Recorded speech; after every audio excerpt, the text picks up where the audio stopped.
Fala galerinha, beleza? Herobrine aqui, estamos mais um vídeo aqui de Minecraft. E aí, galera, hoje estamos mais aqui de um server, daquele server lá que eu te mostrei.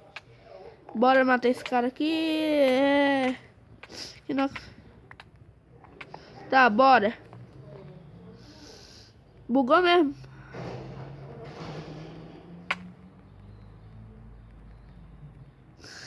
Eu quero só pegar, eu quero matar ele bugado aqui. Tá.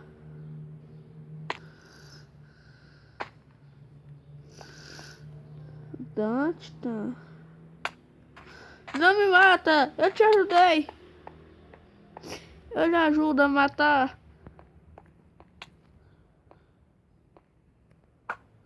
Gastei flecha à toa.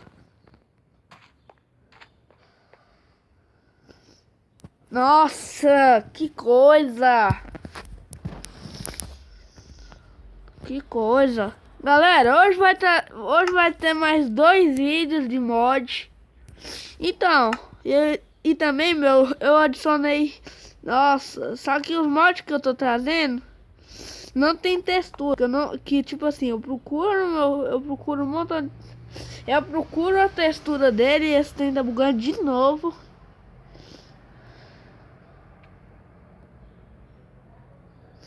Que isso, Extreme Story.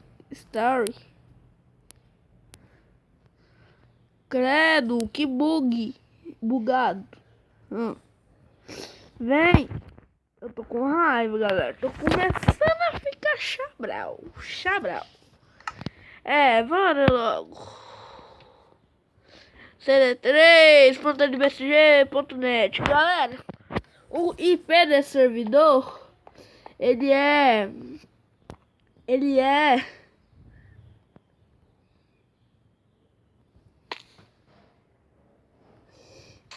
o IP desse servidor, a porta, na verdade, a porta desse servidor é a mesma. Por isso, galera, não sei, eu sou amigo, nós pode ser amigo. Eu não te mato e você não me mata.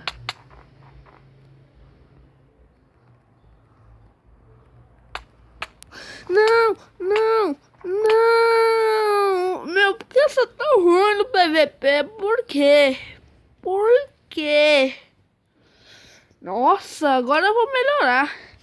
Eu sempre vou treinar todo dia PVP aqui, mesmo se for com os mobs.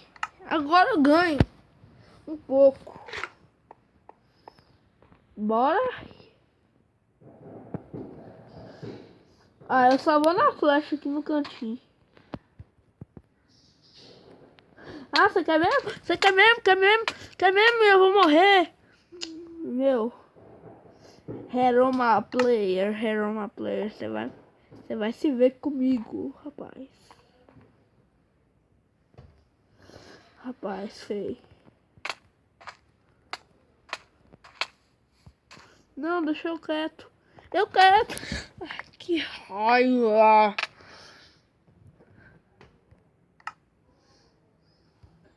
Pronto, galera, o vídeo vai ficando por aqui. Espero que tenham gostado. Se gostou, inscreva no canal, dê um like nesse vídeo e compartilhe. E por favor, galera, não dê dislike. Se você não gostou, fala aí nos comentários. Então tá, beijo, falou e tchau!